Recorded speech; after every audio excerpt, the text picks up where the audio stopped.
This podcast is intended for an adult audience over the age of 18. It contains explicit language and sexual situations. The views, thoughts, and opinions expressed belong to us and are not representative of any employer, organization, or other individual. We are not experts. This podcast is not intended to be taken as professional advice. Welcome. Our safe word is pineapples. I'm Dan. I'm Sue. Come with us as we navigate the lifestyle, discover kinks, and share what we've learned along the way. Hey everybody, we are back after our long absence. Sorry about that. It wasn't planned. It wasn't a planned long absence. We've just it was not. It was not intended. We had a lot going on. We did have a lot going on. We also were not as prepared or organized for the heat. Oh God, no! The heat really. Between work, because we kind of work outside as well. The heat really just like it blindsided us. It saps you of all your energy, and I don't do well in the heat to begin with. So no, I mean I used to do well in the heat a lot, but then now it's too hot. I just maybe it's getting older. I don't know. My body goes no, it's too hot. But we've done a lot of stuff in the last 4 or 5 weeks. I don't know how long it's been. I haven't counted. We traveled. We went back to Montreal. We did, and we went to La Rage, which was a great time. Mm-hmm. It was so fun. La Rage is still a fantastic place to go if you ever are in the Montreal area. It's a fantastic place to go. Yes. Very well set up and very well organized. What else did we do today? Oh God, we've had a lot of stuff. Yeah, we had a house party. We did. We went to a house party that you went to, which also very fun. We've met some other couples that we've now started possibly bringing into our other group that we play with as well, and even talking to them about possibility of on their own as well. We have gotten back into possibly being some other couples outside through SLS. We've possibly met some other couples, and that's going to be fun. Mm-hmm. Looking forward to that. Oh God, we have a photo shoot coming up. Yes. Fingers crossed. Yeah. Hopefully. Been trying to get this photo shoot off the ground for almost 2 years now. Right, so and there's fingers crossed. It's going to. We have scheduling problems. They have scheduling problems. It's just a big shit show. It'll work out. It's going to work out. It's going to be amazing, and when it is, I'm going to post it, and everyone's going to be able to enjoy those pictures. It'll be fun. Oh God, what else we have? You had your vasectomy. God, yes, I had a vasectomy. And it's funny because people, especially guys, they ask me because they look at our profiles and they say, "Sue's allergic to semen. She's allergic to cum. So you don't come inside of her. You use condoms." And all the guys that you guys play with, they also use condoms as well. Why the vasectomy? Why did you get a vasectomy? I'd say the short answer is, for me, even for you, I don't want to get anyone else pregnant because we do play with other couples. It doesn't really show in our material, our content that's out there because I'm usually filming it. And also, again, this also goes back to consent. Right. We have not had a couple that's given us the consent to film them as well. And, a lot of times I just don't feel like filming at that point because I enjoy having fun too. It's really hard to film while you're also having sex. It is. Those are horrible videos as far as I'm concerned, in my opinion. Some people enjoy them, but I get shaky cam. I get motion sickness watching them, so I can't look at them at all. So there's that. The vasectomy, my God. So that's the short answer. Occasionally, when I do come in a condom with you and even someone else, there has been sometimes some potential spillage. Yes. Afterwards, it comes out the bottom of the condom. You can come quite a bit. I can, depending on a number of factors. Mm-hmm. Everyone's got the potential, but depending on a number of factors, yeah. So it just got to a point where I was like, you know what, we have 4 kids ourselves. You're sterile. I don't want any more possibilities of having kids with anyone else. I don't want like a a month after a fantastic playtime being like, so, Dan, guess what? Right. I'm late. So I went through the process of the vasectomy, and that was probably the most nerve-wracking thing I've ever done in my life, in my opinion. And I appreciate, I have friends who've had vasectomies, and everyone's telling me, look, it's fine. It's going to be awesome. It's like 10 minutes, no big deal. You go in there, they numb you up, and you're done. It's over with. 10 minutes, you're done. You won't even know what happened. And first off, that's a lie. That I did know what happened. What they also don't tell you is the weeks building up to it, because you don't go in and have a vasectomy and you're like, okay, come in tomorrow, or we're going to set it up today. It's like any other elective surgery you have. They schedule it In advance. And this was scheduled like a month in advance, something like that. It might have been a couple of months in advance. I don't even remember anymore. So there was a but build. You weren't really stressed until like the week right before. Well, okay, so not only is a vasectomy, they're gonna cut my balls to do it. Mm-hmm. You're awake for it, so that's where like I'm like, oh my god, I can't. And there was even a time up until right before I was like, I don't know if I can do this. I don't know if I can do this. Luckily, my lovely urologist, I told him this when, first you go in for a consultation. Yes. And the consultation, they talk to you about if you're a candidate, do you have kids, blah, blah, why you want to have this. So I'm talking to him, and again, I think this goes for any surgery, in my opinion. I don't need to know. Don't tell me the specifics, please. Do not tell me what you're going to. I don't care. I would 100% designate you. They could tell you everything. Go into all the gory details. You give me the cliff notes. I'll be fine. You can edit it so it's now G-rated. It's no longer R-rated. And I will be 100% fine. So I have this urologist, and he's going through the process, and he goes, drop your pants, because he's going to check. So, of course, and I gotta tell you, this is probably the most awkward time I've ever had anyone fondle my balls. So he's holding me, my testicles, and he's looking for the tubes that they're going to be cutting while he's telling me what he's going to be doing to me. So we're just going to cut this, and then he goes, oh, hold on. No, we're good. It's good. You're fine. I'm just like, okay. Pull your pants up. We're good to go. But I talked to him because I have an issue with anesthesia. And needles. First, I don't like needles at all, which is ironic that I have tattoos. But I don't like needles. Again, tattoos are completely different. They don't look like a needle, and it's a completely different situation. But I don't like needles. And on top of that, in talking to him, I've told him, because I've had things in the past, like having my teeth drilled and stuff like that for cavities, and I still feel it even after they put it in there. And he goes, oh, you probably have a condition where your body just processes anesthesia really fast. I go, oh, that's a thing? He goes, yeah, it's a thing. It's not very common, but you probably have that. So what I'm going to do is just going to tell them. I'll tell them, and you're a little nervous, so you want a Valium or something? And I was like, yeah, that'd be awesome. You can prescribe me Valium? He goes, yeah, sure. So he prescribes me a 10 milligram Valium. And come to find out, 10 milligrams is the highest dosage of Valium that they can prescribe you. So I go in there, and I start talking. I lay low. I'm trying not to think about it. I know it's coming up. It's coming up. And the way my mind works is it likes to freak itself out when things are coming up that I don't really want to do. So it goes, hey, this is the worst case scenario. This could happen. And I was telling you this before, what was going through my mind like the day before. So we live in an old house. We do. It's 124 years old, our house. I've been doing some basic rewiring in the house, mainly just like switching out like light plates and everything like that, and outlets, so I have somewhat grounded outlets.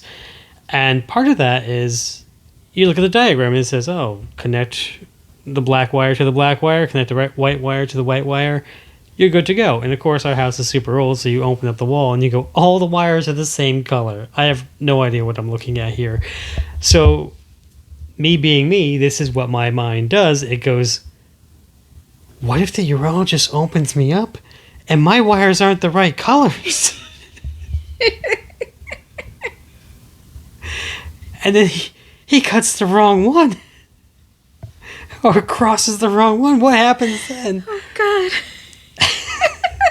Don't cross the streams. Don't cross the streams. No. My God. So this is the crazy shit that's going through my mind. Hence the 10 milligram Valium that was given to me. And again, I found out that was the highest dose because I was looking at the bottle one day and it goes, take 1 to 2 hours before your vasectomy. I was like, that's a long time. I've never had any other medication that's told me take 1 to 2 hours beforehand. Yes. And then I look at all the stuff and I was like, oh God, I could have memory loss. I could have loss of motor functions. So I took it an hour beforehand and I go in there and it's fine. We're going fine. Still nervous as hell. I get in there. Doctors, drop your pants. We're good to go. Puts double napkins on me. He even called them napkins too. I was like, that's not helping. I don't know why, but that didn't help. I can understand that. If I was... They also were like napkins. It felt like, when you go to a restaurant, you have like a really large napkin you put like on your chest not to get food on you. Like it felt like that kind of a napkin too. Like you just opened it up. It's like, there you go. You're good to go. And he had a hole in it to put my penis through. Mm-hmm. 'Cause, as you do. Yes, that's... He's raising me up on this thing. He goes, I'm going to raise you up. And then he starts raising me up on the chair. And I go up. Like, I'm like face level with him. My balls are like face level with him. I was getting scared because, you're not expecting to be that hot, like 3 feet, 4 feet off the ground. But he adjusts it. And then this is where, like, I guess, I love my friends who attempted to help me. You don't feel it, you're not going to know it at all. But 4 shots to the testicles. I felt that. I felt 4 needles to my testicles. Mm-hmm. And, then he goes, I'm going to just test it with this tweezer here to see if you're numb or not. And he pokes me and I go, oh, no. He goes, well, that's not numb. And he pokes the other side and goes, okay, you feel that? And I was like, no, I don't feel it. He goes, we're good to go. And then on cue, some of the anesthesia wears off because he does the cut. And I felt it. And I was like, ah. And he goes, ooh. And then shoots me again with more. I was like, this is... I got headphones on. I'm trying not to think about it or anything like that. And it didn't take long. It was done. Before I knew it, he was like, and we're done. And they cauterized everything too. So it's not just tied off. It's cauterized. So fingers crossed, we won't have any issues. And again, that's another thing that's weird. I never thought I'd ever smell my own skin burning, which... And see, I saw the smoke too. It was the smoke that bothered me more than the smell. I can understand that. Because even when I visualize it, just the idea of seeing smoke curl up. Well, I didn't see it at first. I was like, oh, I smell it because I can't feel it. So I was like, what's that smell? I looked down. There's just like this curl of smoke coming up from my crotch. I'm like, oh, that's horrible.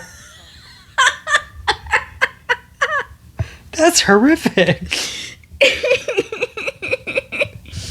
And then,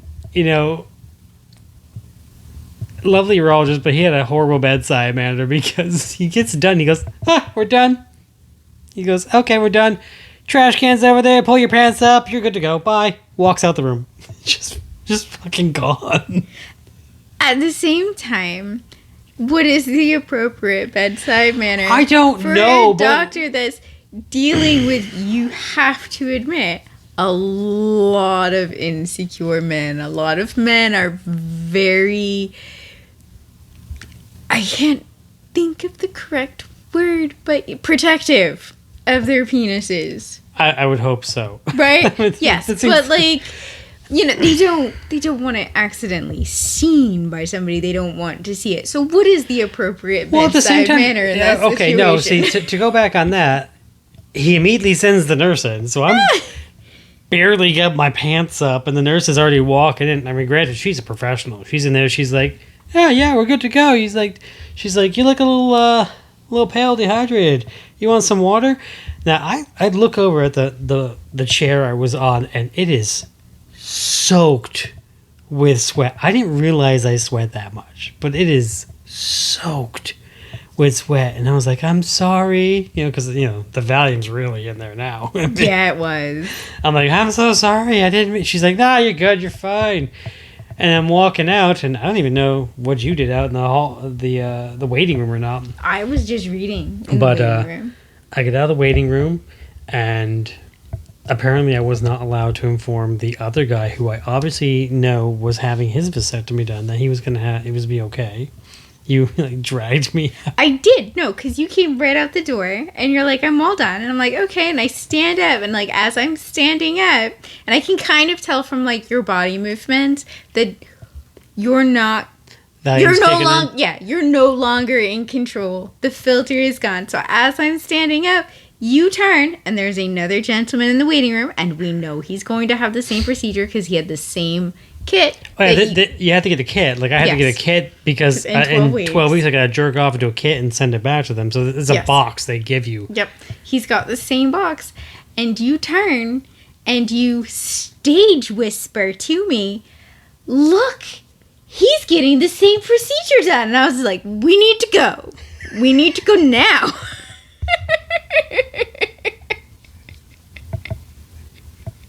You shoved me out. Yes, go. Yes, I did. I shoved you out of there.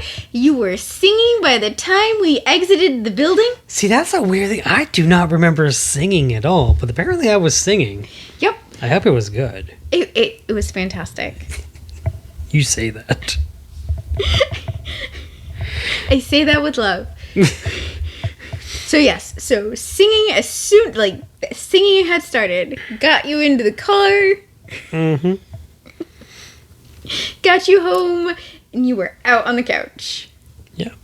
Now, to be fair to my friends who told me it doesn't take long, it does not. The surgery is not a long surgery at all. No, we live about 10-15 minutes away from the office where I was going to have the surgery done. And my appointment was at 3:15, and we got there for about roughly around 3 o'clock. And we were home. And we were home before 4:15. It was before 4. Was it before 4? Mm-hmm. I don't know. I was on Valium. Yeah, you have no idea. It was less than an hour though. Less than an hour in total. Including driving time. Including driving time, and then. I mean, now I'm currently still dealing with it. Things are healing. I don't feel pain. There's really no pain unless the stitches get caught on something, which I think anyone would feel pain in that because they get caught. So one of the things I didn't know and I had to find out later is your testicles might be sore. And I was terrified of this because, they always talk about there could be swelling, there could be internal bleeding and blah, blah, blah. And I'm like, oh my God. Because also at this time, you can't come for a week afterwards. Right. You have to hold off. Now, we hadn't done anything before that either. For a week beforehand. My period came early. Your period came early, so... It was all supposed to line up. Yeah, it was. So I had I had 2 weeks where I didn't come. So my balls were getting huge and purple. And I was like, oh my gosh, the internal swelling or anything like that? And they were sore, very sore. Come to find out, no, it was just a really bad case of blue balls once I was able to come. And there's still some soreness, and you look it up online, and anytime you look up anything online, it's just doom and gloom.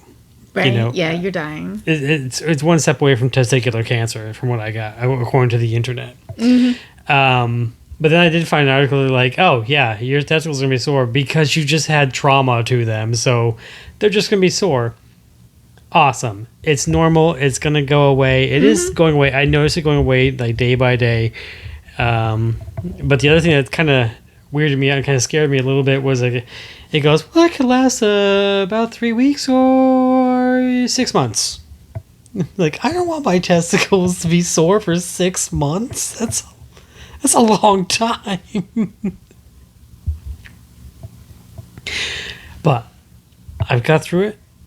I'm done, and within 10 weeks, 11 weeks, whatever it is now at this point, I should be fully sterile. Yes. Yeah.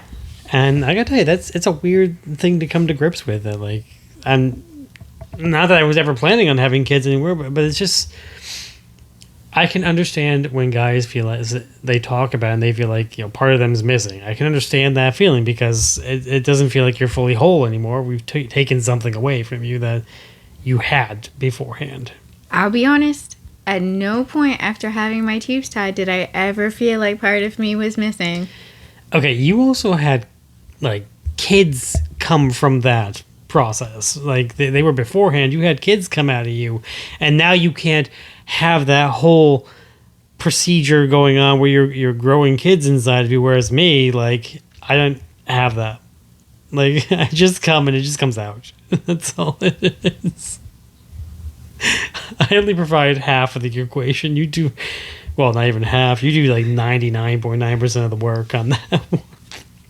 So I can understand you'd be like, oh no, I feel like something's missing. You'd be like, you were more like, yay, it's done. We don't have to worry about that anymore. Also, didn't help that the doctor told you, like, yeah, you really shouldn't have any more kids because you could die. So, Yes. I mean, we had already decided beforehand, but that was definitely... That was the kicker. That was a yes, sir. Yeah. Definitely Absolutely. do this. I enjoy being alive. I enjoy you being alive, too. It's one of my favorite things about you, is that you're alive. I fully appreciate that. But the added bonus to this, and we will see after, we send the kit in. Fingers in 12, crossed. Fingers crossed, there is a possibility, and we're going to... There's a not zero possibility that you may not be allergic to me anymore. Right. Specifically me. Specifically you. So it's not guaranteed. It's not a guarantee. We don't know. We're going to test things out and see how things go. And we're going to test it by using essentially just coming on you. We're going to do a skin test first. Yeah, you'll get the allergic reaction from the skin first. Mm-hmm. And if you get the allergic reaction to skin, we know, well, it's still not going to work inside. Right. It's still not going to work. Obviously, there are other things as well. There are plenty of other things. But, in roughly 12 weeks or so, we will find out. We will give it a test. Oh, yeah. It's funny because you get part of the kit also is it's a list of things you have to do afterwards. And big bold. You have to ejaculate at least 20 times in the next 12 weeks. In huge bold. 20 times in 12 weeks. Can we do it? Can we do it? I think we can. I fucking hope so. If we can't, we're slacking as far as I'm concerned. Yeah, seriously slacking on our parts. So part of this episode, I had gone on to like Reddit and I believe FetLife as well, and I had asked our listeners if they had any questions specifically for you. Mm-hmm. I did get some questions back that were for both of us, but most of them are pretty much you. They're geared towards you. So we're just going to go through some of those questions. Right. All right. Starting off with the first one. The first one I got here is, are you having fun? Of course I'm having fun. We're both having fun. We are having a great time. Part of what makes it fun is like the people that we meet and connecting with them. And we have met a lot of fantastic people. Whether or not we've played with them or not, we've met a lot of fantastic people. And I've found that, at least in swinging, as opposed to like my regular, like normal people I meet outside of swinging, the people in swinging are so much more accepting of everything, and they're so much nicer, like right off the bat. Like I found this other people maybe have like a coming up to you all wary, like ready to be mean, or you're going to be mean to them. Whereas in swinging, they're like, hey, we're all naked together. How's it going? How are you doing? You doing okay? We're doing fine. We're doing fantastic.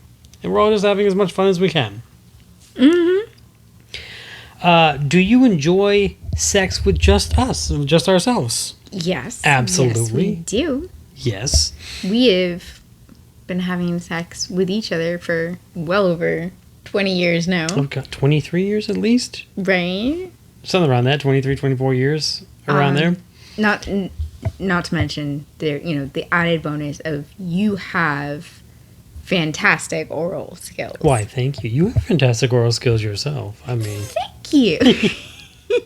But at this point in time, we are well versed in what each other needs to get off. Yeah, to get off, or how to tease and Right. bring us to those levels of Right. So ecstasy.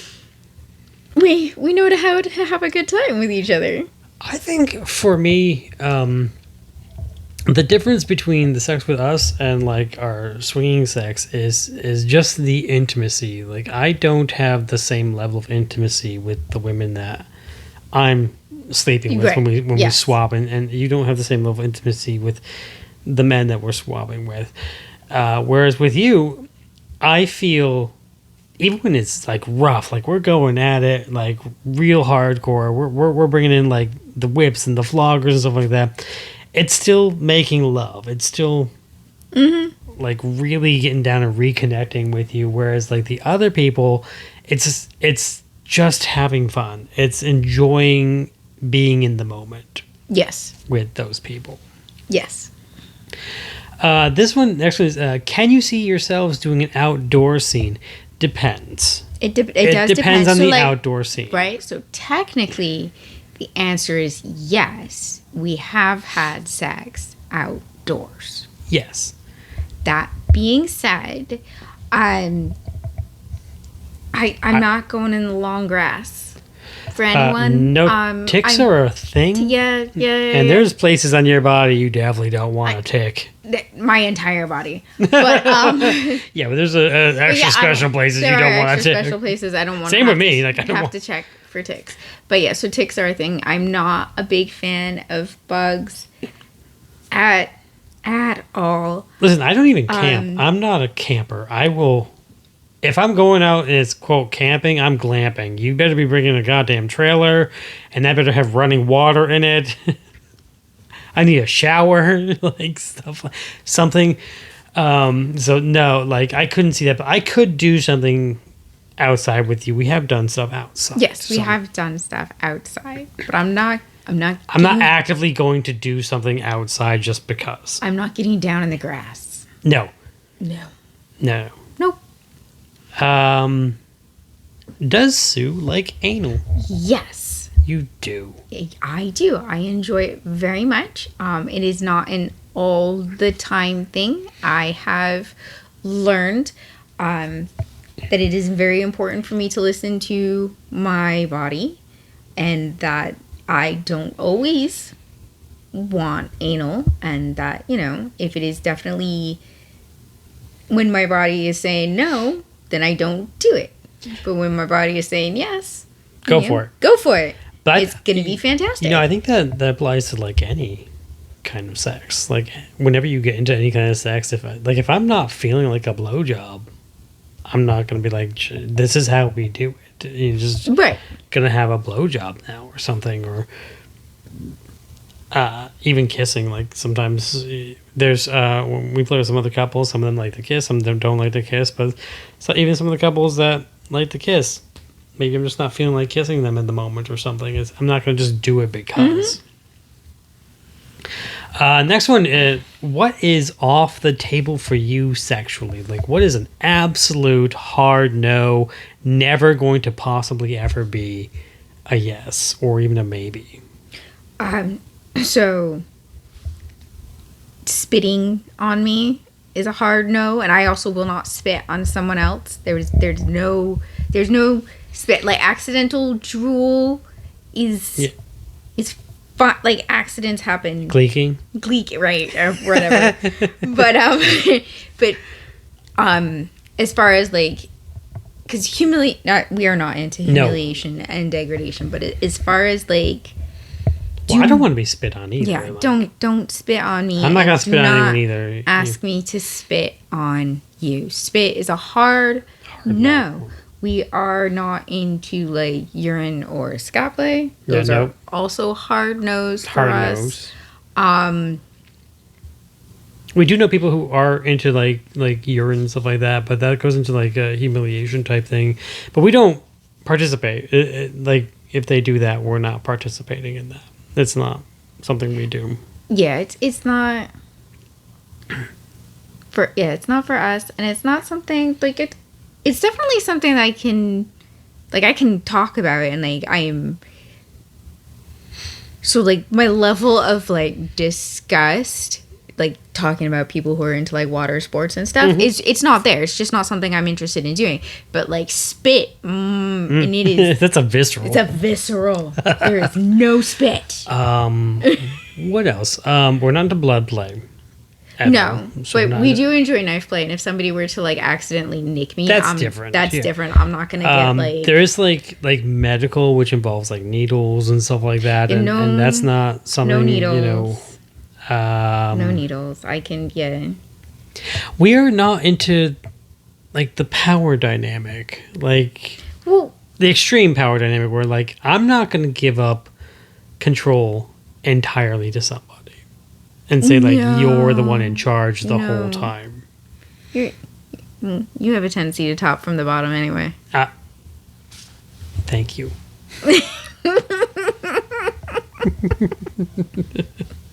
No master-slave play for you. No. But that also goes into, like, we're not really into role-playing at all. Well, I mean, master-slave play is different from, like... Yeah, I know that, but, like... But, no, we're not super into role-playing. When we play, we usually like to have, like, everyone's fairly equal. Well, yeah. Just, you know, we're all just having fun. I wouldn't say, like, role-playing is, like, a hard limit. It's just one of those things where we're just kind of, like, ambivalent. I mean, maybe... Well, we have talked about the possibility, maybe, of doing some sort of role-play, but for fun. Like, everything planned out. But, like, we're not going to go, like, okay, today we're going to be...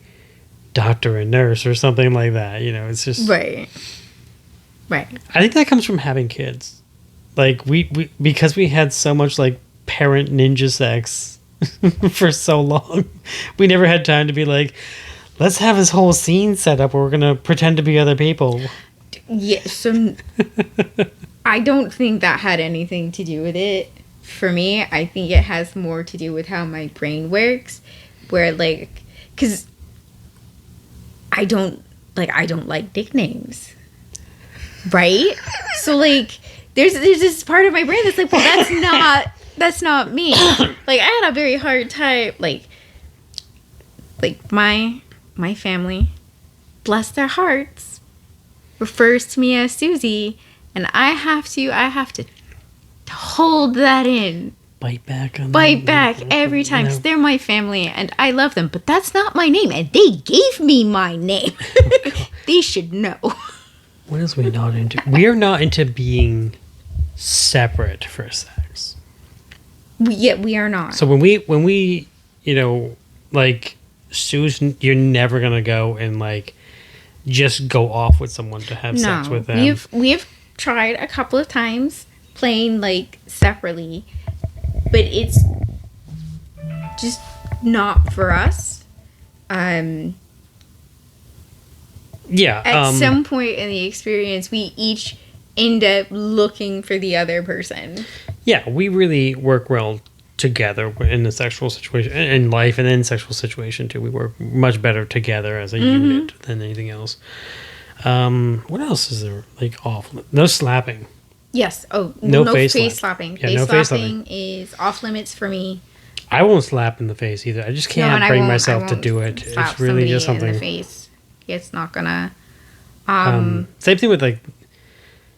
Well, I mean, that kind of goes into the degradation and humiliation. Is that I'm not.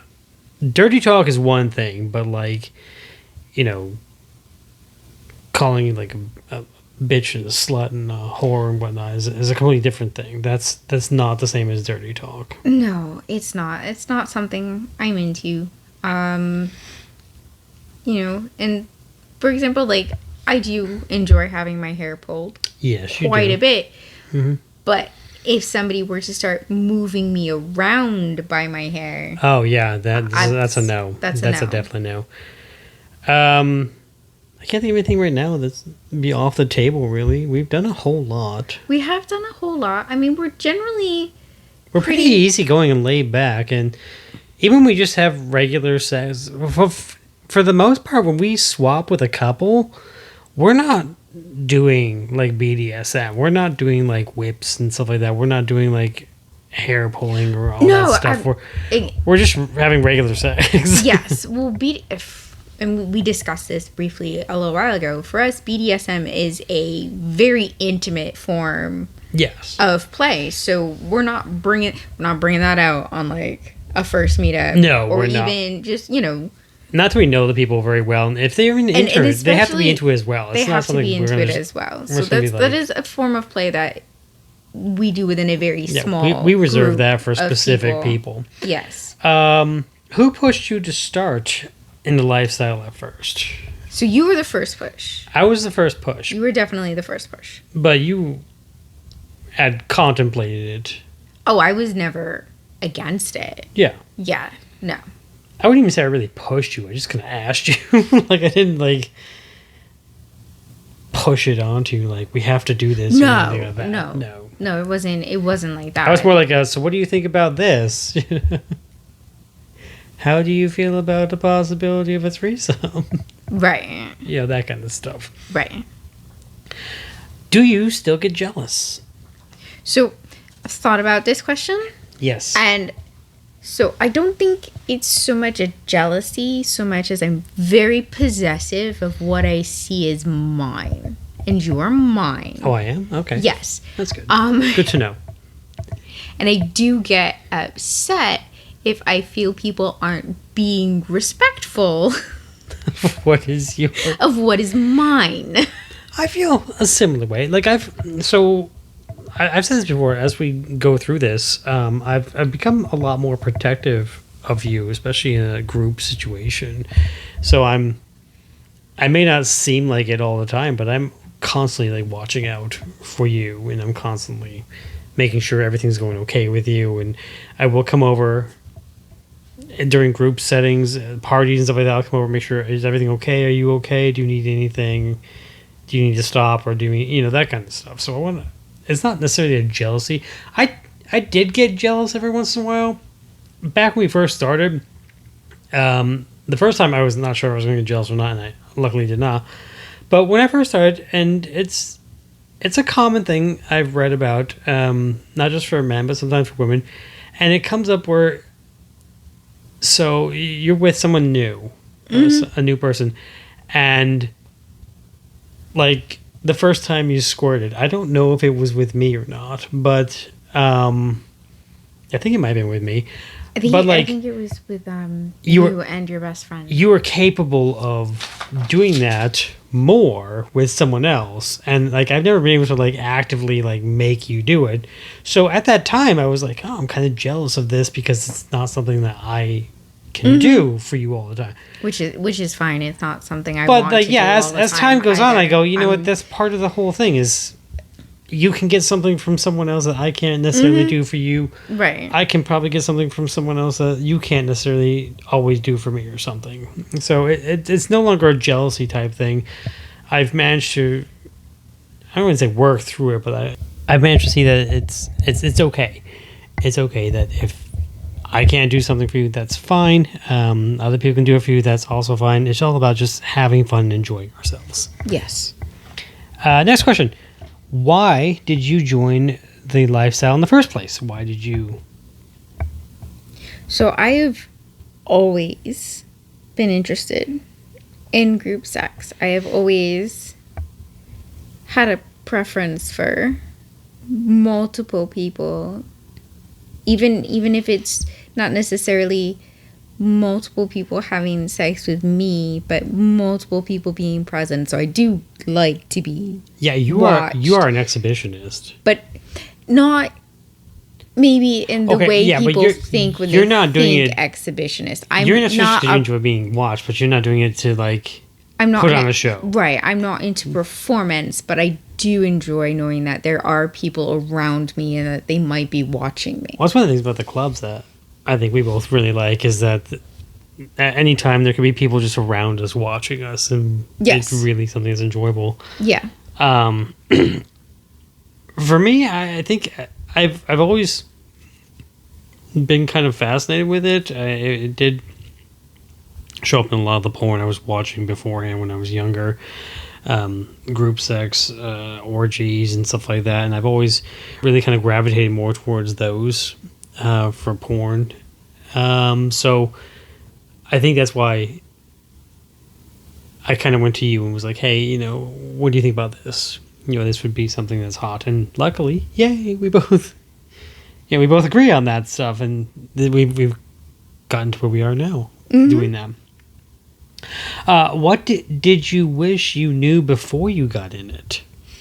So this one, like, I had to think about, and like to be really like, what did you wish you knew before you got into it? Because I don't wish I knew all the intricate details of swinging, because Oh no, it's fun. Exploration is fun. right, exploration is fun, and like finding things out for yourself is how you learn about yourself. Well, it's part of the experience, too. Right, it's entirely part of the experience.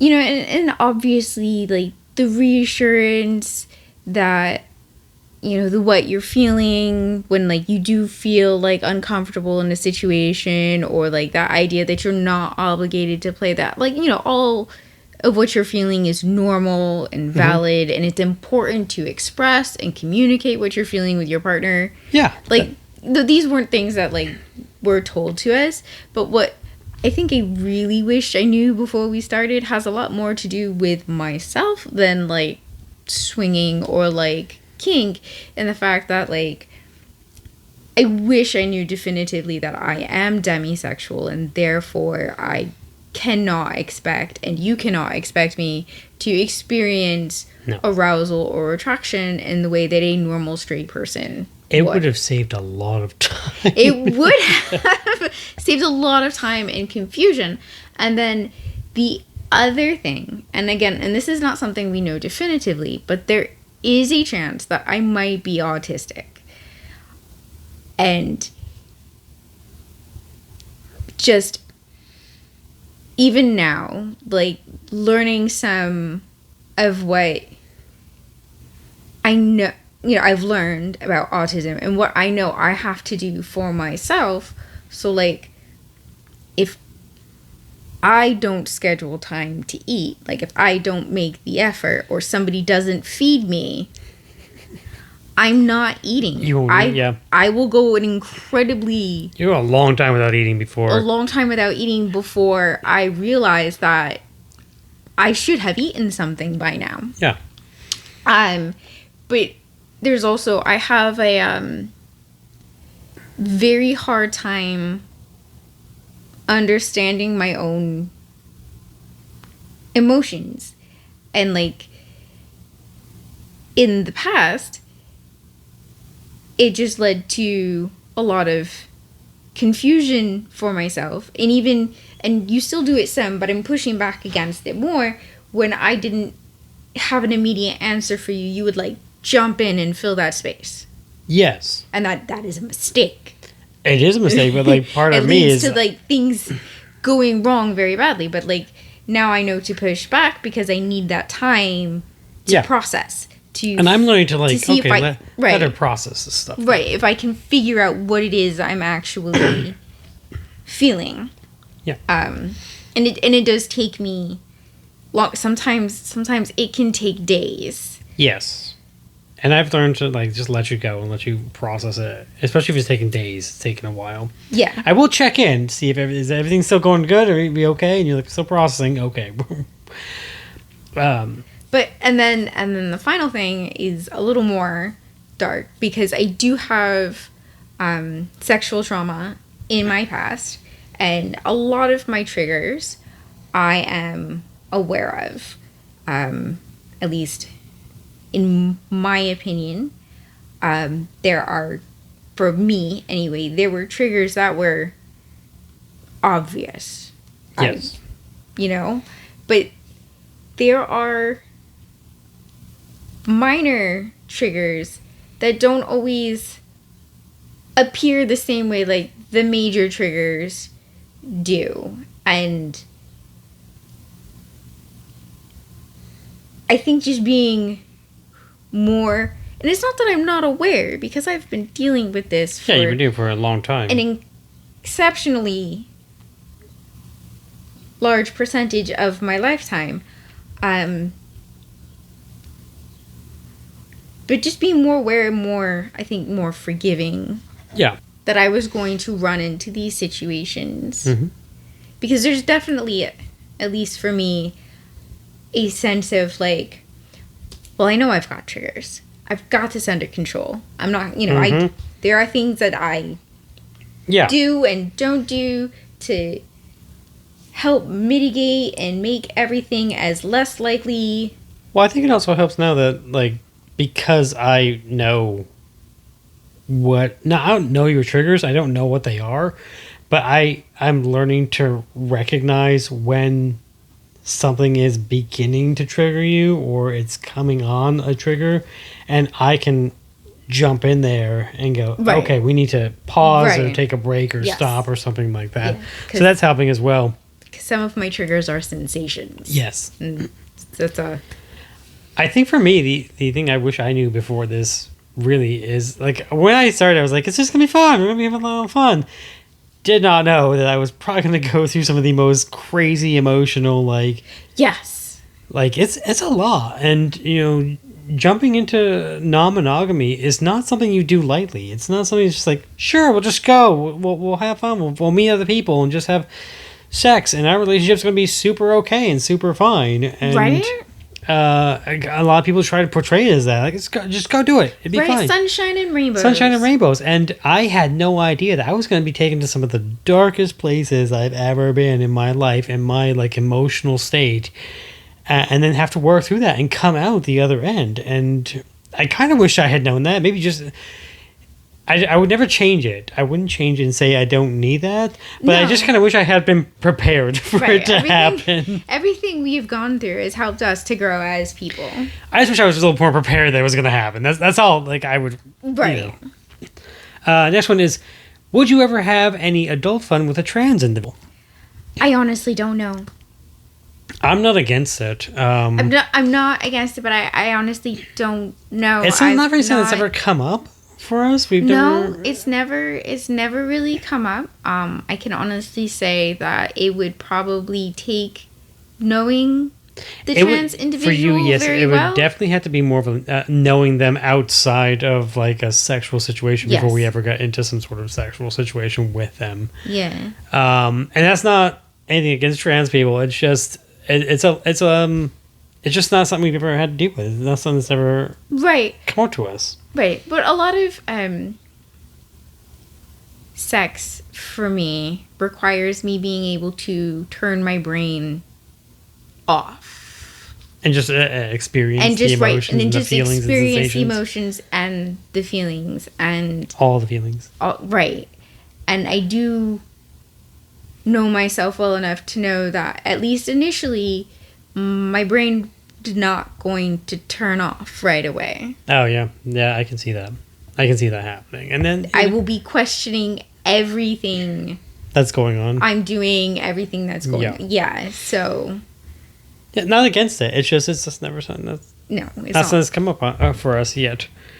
What is the biggest mistake that we have ever made? And I'm gonna go with not communicating. Right. The biggest mistake we ever made was we rushed into things and didn't communicate well enough. Even though we thought we did, we didn't. And that, I mean, there's a whole episode on... Right. Continuing to, like, try to move forward when things were obviously not going well. Right. Like, just pushing forward with it. So, I think it's the biggest mistake we've ever made. And that was just not listening to each other. Mm-hmm. Like, I wasn't listening to the issues you had. You weren't necessarily listening to the issues I had. And we were just... in our own little separate pockets and our own little worlds, thinking we're like, oh yeah, we're totally communicating when we were not at all. So that's I think the biggest mistake. Best and worst experience with a single male or couple. So what's the best experience with a single male that we can think of? People ask this all the time, and I can't really pick one out because every experience we've had has been like kind of pros and cons. Well, like they're all different.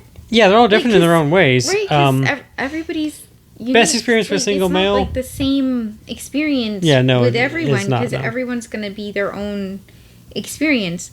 So it does make me feel very and again, like when you brought this question up the first time, like I have a hard time picking like a favorite like song or a favorite band or a favorite movie, a favorite book. God help me, a favorite book. I love them all. Can't I just love them all? Okay, how about so best is Wait, really hard, but like we can best definitely is- go with worst. Like what's the worst single male that you can think of? The worst single male, and we're gonna go with like two. So the worst single male experiences would be like one of the earlier single male experiences that we had, and unfortunately we've always kind of referred to him as the 2-minute wonder, but it was a guy who had definitely Misrepresented himself. misrepresented And his his experiences. experience in the lifestyle. And you know, and he, other than that, nice guy.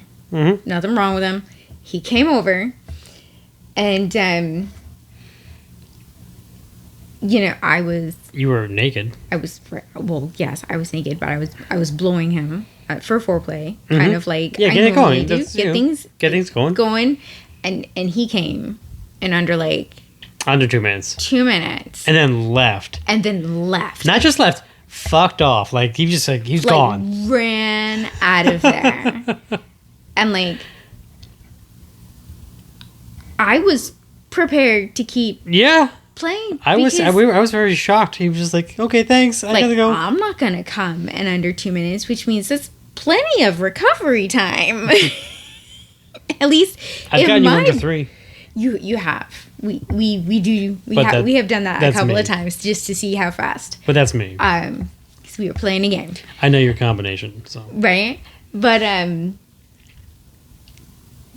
he just ran out of there. It literally ran. Br- Um, And then a more recent one would have been at a party where, and again, we do make the effort to like let people know that, you know, I am allergic to cum. I am, you know, you cannot oh yeah, we have come announcements. inside We me. make announcements.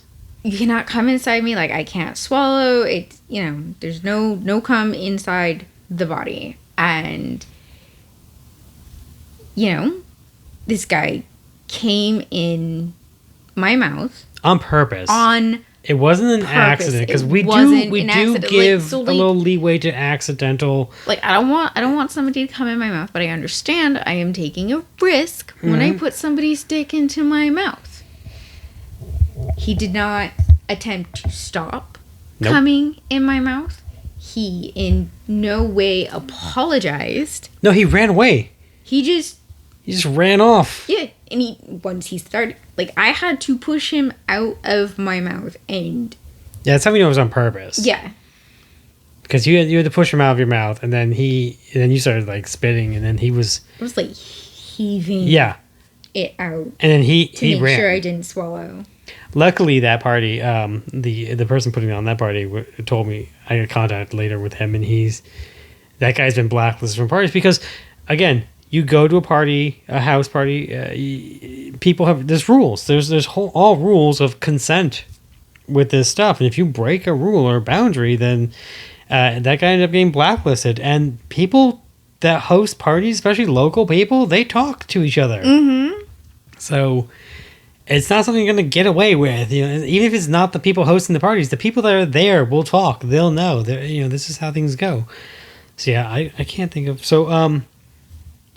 worst mistake because we're gonna ignore the best because I can't really think of a best for a couple either. But worst couple experience. I'm gonna have to go with our first one. I think that was the worst. Yes, I think so as well. The guy spent a lot of time talking about all of the other women he had played with And the woman spent all the time trying not to come. And she did. She spent the whole time trying not to come, which was distracting. And then we got kicked out at like 3 a.m. Yeah, and then we got kicked out. Hit the streets. Hit the streets. It's only a 3-hour drive home. Like, it was like a 3-hour drive home. It was insane. So Right. yeah, we were that would be the worst. What is the weirdest opener you have received in chats or DMs? And this would probably be a question more for me over Sue, and that's because I do all the initial talking. You handle all the communication. I mean, it depends on what you talk about for weird. Like, I've had people like lately we've gone to Montreal, so I've had people like, hey, we're hanging out tonight in Montreal, you want to come visit? Be like, no, we don't live in Montreal, so there's those kinds where people just assume we're in some place. And I mean, I've had people all over the country just like assume we're in like nearby them, which is weird because I don't understand this. Right, we're not very secretive we're about pretty out in the open where located. we're located. We have recently gotten a lot of virgins that have contacted me. And no, Sue's not gonna. No, she's not gonna take your virginity in any way, shape, or form. And I think it is unfortunate that our culture puts this weird value on losing your virginity, on having sex for the first time. It's not going to be a magical moment. No. Yeah, because it gets better the more experienced you are. So as a virgin, you are unexperienced. At the same time, no. You, a lot of them they'd be like, "Oh, I wanted to teach me how to do." No, because that also implies more sessions, and then on top of that, most of the virgins are also well outside of our age range too. So I mean, we've gotten, and we will not play outside our age range. I mean, we've gotten a lot of the virgins are 18-year-olds and stuff like that. Like, no, dude, like, stop. No. Like, this is not important. It really isn't. When you get down to the brass tacks, it is not important when you lose your virginity. It is not. It's not an important thing. If you lose, I lost mine at 18. 19. I knocked you up, so right. It wasn't long. But I lost mine at 18. I've known people who didn't lose theirs till they're in their 20s. It's not a big deal. Sex is not a big deal if you don't. In my opinion, you don't have to wait till marriage. Please don't wait till marriage. Please have some sex beforehand of any sort. But because sexual compatibility is something that can affect a marriage as well. But at the same time, if you find someone that you're really compatible with, you really want to be with, losing your virginity that first time with that person is going to be better. Even if it's bad sex, it's still going to be better because you're doing it with someone that you actively want to be with, as opposed to just doing it to lose your virginity. I'm just doing it to lose my virginity. Just get it out of the way. Checking that box, What's next here? What has been your favorite experience in lifestyle thus far? That also goes back to it's really hard to determine. Actually, you know what? I have a favorite experience, and it really is. My favorite experience is the shoe experience, because I really. Oh yes. Every time I think about that, it's just a fantastic story. It's not even about sex. No, it's just. Not. And I think that's actually, to be perfectly honest, I think that's some of the best stuff coming out of being in the lifestyle and making friends in the lifestyle. These aren't experiences that you're likely to have. You can't just have this with your vanilla friends. Yeah, you go out on vacation with your vanilla friends. You can't just have an experience like that. It's just not going to happen. Did we describe the shoe experience? I don't even know if we did. I don't think we did, because I think we were... We're going to save that because that was with Lady Kelly 2015 and Dr. Fuck. So yes, when we get them... Because that's as much their story as it is ours. That is as much their stories as ours, and I would love to have them in there to experience that again with us and to talk to you guys about that. That when we get them on the podcast, that will be definitely something we talk about. For Sue, what's the most times you come at a party? So I tend to lose count after about 6. Oh, especially a party, depending on if it's a party of a lot of guys Right, in there or an orgy of some sort. Yeah, you lose count. So with the gangbang, I definitely came enough to essentially make it to get to subspace. Now, what's subspace for some people who don't know what subspace is? Oh my goodness. Without like a definition on hand, I'm just gonna kind of like my way through this. Just your way through it. It's right? fine. So essentially, I think I said that. Essentially, Yes, you said that correct. okay.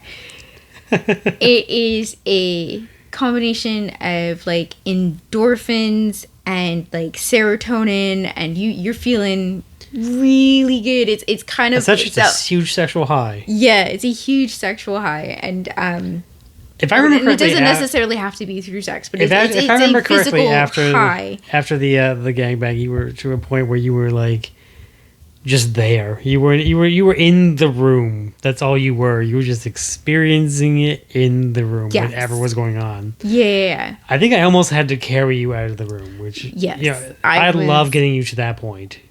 So Yeah, so I don't know how many orgasms gets Yeah. me to that point because like I said, generally after 6, I'm not counting anymore. And even then, when I do count, it's only because you and I are like, let's see how many.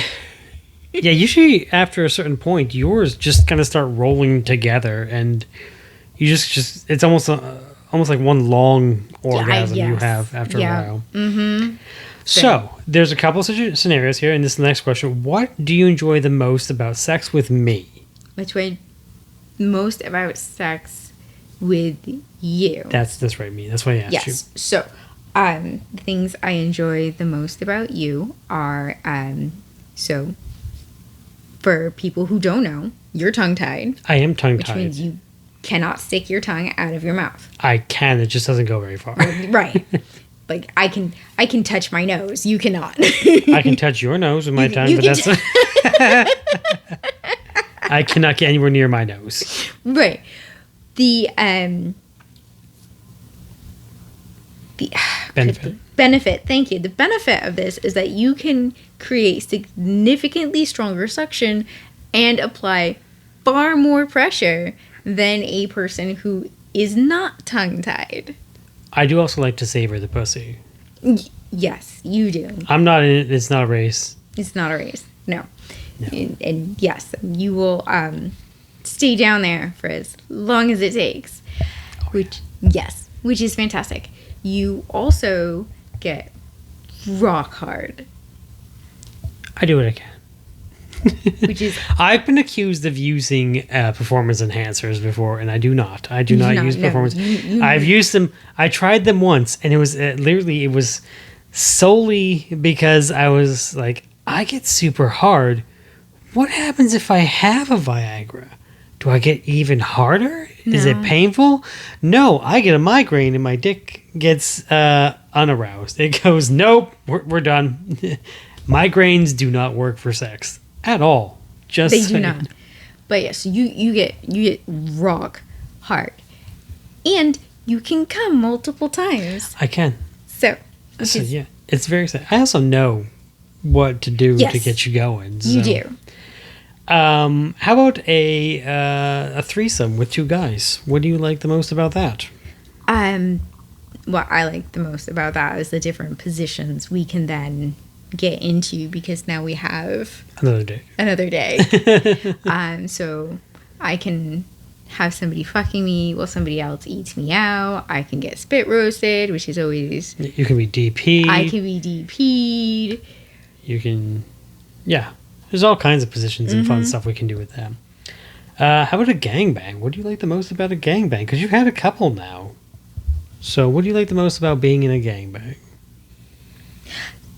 I guess, honestly, like what I like most about being in a gangbang is a combination of the fact that there are multiple people touching me, which is there's Yeah. Oh, you love that. I do love that, and there's a lot of sensation when it comes to that, but because there are guys that can take turns, I can potentially get fucked into subspace.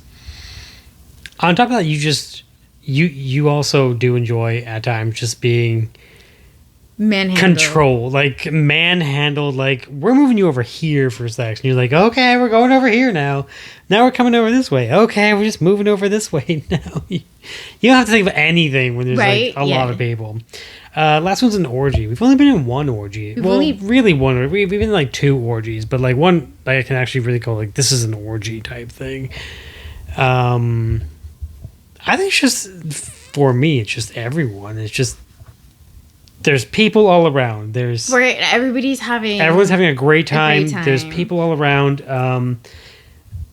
There's like an immediate variety. Like, say, I come and I gotta wait for some time.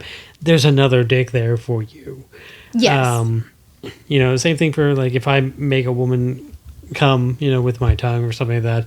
She needs a break. There's another woman there for me, so we can just keep the party going essentially. Yes. Let's see. Last one. How do you feel about being called a slut or a whore or a good girl? Did you put this question in?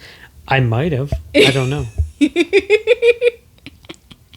I've distilled a lot of questions down, so it's possible this came from a number of questions, and this is the easiest way to put it out there for you.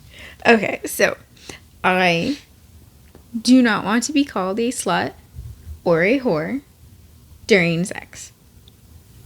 Can I call you a slut now? Ever. No, I'd rather just not be called a slut or a whore at all. There was a point in my life growing up where there were people who... They claimed you were a slut or a whore. Yeah, were claiming I was a slut or a whore. But there were people who, were like friends and family who I thought, knew me better than that. Oh, that's even worse. Right. Yeah, I can see that. Okay, that makes sense. So I'm not very fond of these terms. I feel like terms like these are something that you ask beforehand. Right. Like, yes. These are. Is it okay if I call you these things beforehand? Right. Is this something there's a that lot you're of people interested in? Because generally these terms fall under that humiliation, degradation, like umbrella. Right now in the lifestyle, because it was definitely not like this when we first started out. No, it was not. So, from what I can tell, with what little time I spend on the internet, there are kink trends. Yes. And referring to women as sluts and whores during sex is trendy. Good girl is a very trendy one. Good girl is definitely a very trendy one. But, like, in the whole, like, scheme of things, I'm not particularly fond of good girl either. But, like, if we're at, like, a house party or it's, like, during a gangbang and somebody calls me a good girl, I can just ignore it and move on. If slut or whore were to come out, I'd be like, I'm sorry, sir, but you're going to have to find somebody else to play with. Now, I've been called a good boy by you, and I don't mind that from you, but, like, other people, it just feels wrong, because to me it's coming from a point of, like, even a lot of these, even like the good girl and the whore and the slut and stuff like that, a lot of the guys that will call you this in, like, comments and things like that, to me it doesn't feel like they're doing it in the moment. It feels more like they believe they're supposed to do this because this is how they, quote, compliment you. Like, I'm going to compliment you by calling you, oh, what a good slut, or what a good whore, or something like that. Yeah, which kind of falls back to that whole, like, it's trending. Yeah. And, to me, definitely, like, when you call me a good boy, it's almost more of, like, when I'm more a sub to you than anything else. And I take a little bit of offense from the guys that call you good girl, because you're my sub. I'm sorry. This is mine. I don't share this, as a sub for the most part. For the most part, no. Again, it's a very small group that, we do any sort of, like, power exchange with. Not everything's a power exchange. Even, like, when you see the videos I put out there, or the content, even in those videos, it's not necessarily a power exchange that's going on. It's just sex, so. Mm-hmm. people. Yeah, generally, I don't think we don't have any videos. We don't have any videos, but like people power assigning exchange. their own views of what they want. Like I just had a conversation with a guy recently who called me a good boy on a video of me blowing another guy, and I said, only Sue's allowed me to call me a good boy, and instead of going, I'm sorry, I apologize, didn't realize that was the dynamic. Instead of doing that, he just doubled down on it and was going, oh, but it's not about that. It's about the finish. And I go, because he was talking about like pushing. He wants to have you like call me a good boy while he pushes my head down on his cock. And I go, we're not into that. Like that's not something that interests us anyway. And he goes, well, it's not about that's about the finish, but that's for you. Like you're only seeing this, you're only thinking of sex and even the people you look at for sex in what you want and what would get you off. Mm-hmm. And we are all different people. We all get off in different ways, which is why, again, the people we play with are fantastic. We're constantly back and forth. Everything okay? Is this okay with you? Can we do this? And stuff like that. And can we not do that? So I am not against some of these terms, but it depends on who's calling me that stuff. Yeah. I call myself a cuddle slut. Mm-hmm. So that's different. You call me a cuddle slut. That's fine. I'm down for that. But like just any random person calling me a slut, it's an insult. It started out these words, whore, slut. They started off as insults. Mm-hmm. So.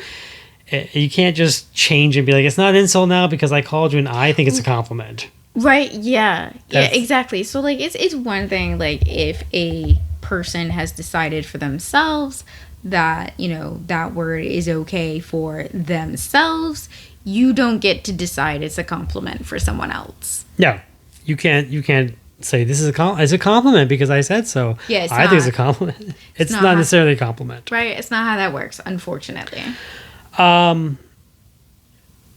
That's about it. The last one here is what some lifestyle terms that you are absolutely hate or love. I really can't think. I can't. So I've had some time to like think about this, and the lifestyle terms that I dislike are the ones that are dehumanizing to the people that like we're referring to, and I understand that some people might think that I'm reading far more into it than I should be because they're just terms, but like I don't like the fact that it's become very mainstream to refer to the single men as bulls, regardless of what kink is being discussed. If you're a single male participating in any form of like kink or the lifestyle, you're being referred to as a bull. And this could be my farm country upbringing, but the bulls only served one purpose. So, but that being said, I do, in my mind, it's dehumanizing to the single men. And even in the same way that like single bi women are referred to as like unicorns, like we're these using like some like it's taking away that agency to refer to them as some mythical creature. Well, if they're actual people and they might have like their own desires, because I can to kind of build on what you're saying. At least for me, when the guys talk about bulls, or even like other people talk about getting bulls, they're not talking about another person. Like they're literally talking about like a living sex toy that they can just throw away, and that's really we've never been. No. About that. Like, we want people that we can be friends with, we can hang out with. Maybe not all the time, because we do go to parties and everything like that. We meet new people, but I want to be able to go to those parties and those people are there and I can still hang out with them and talk and everything, and then we go fuck. Right. One of the last parties, like we were all in the room and we're laughing. Yeah, we're laughing and we're having a good time. Great time.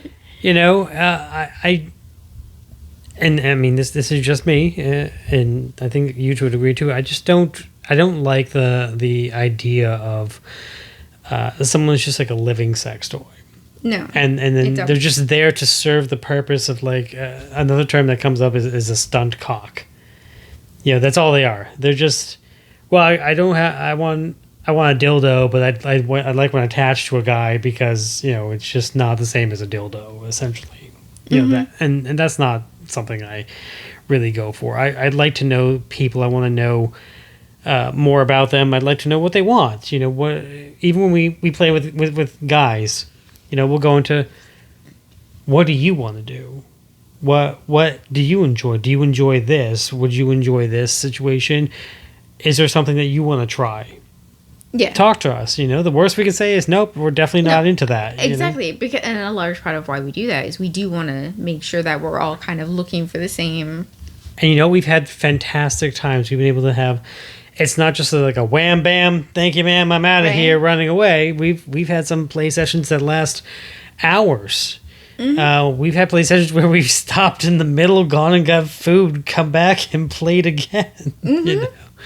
So I think, at least to us, it enriches the experience and makes it a much better experience, an actual experience as opposed to like just having sex and then moving on from there.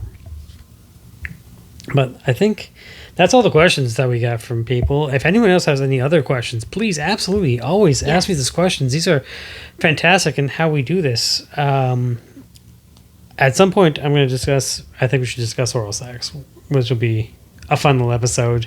Yes. We'll go into that. We have some views on oral sex, which I like our views. Right? I think they're... And we are definitely going to start working on our... we love oral sex. Well, yeah, that's...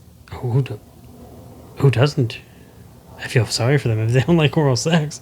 Maybe they just got bad oral sex. I don't know. As also at the same time, we are going to be working on getting other people into our podcast because I want to talk to some of our friends. I want to bring them in and introduce you guys to our friends so you can talk to them as well. You can hear them and hear their experiences as well because everyone has new experiences and new takes on things. And sometimes I've even been surprised by some of the takes our friends come out with and be like, I had no idea that that's how you felt. So that's what this is all about. Enjoying ourselves, enjoying other people, and having fun. But that's where we're going to leave you for today. And hopefully we'll get a new one out soon, another episode out soon. And we will be back and hope that you guys come back for more.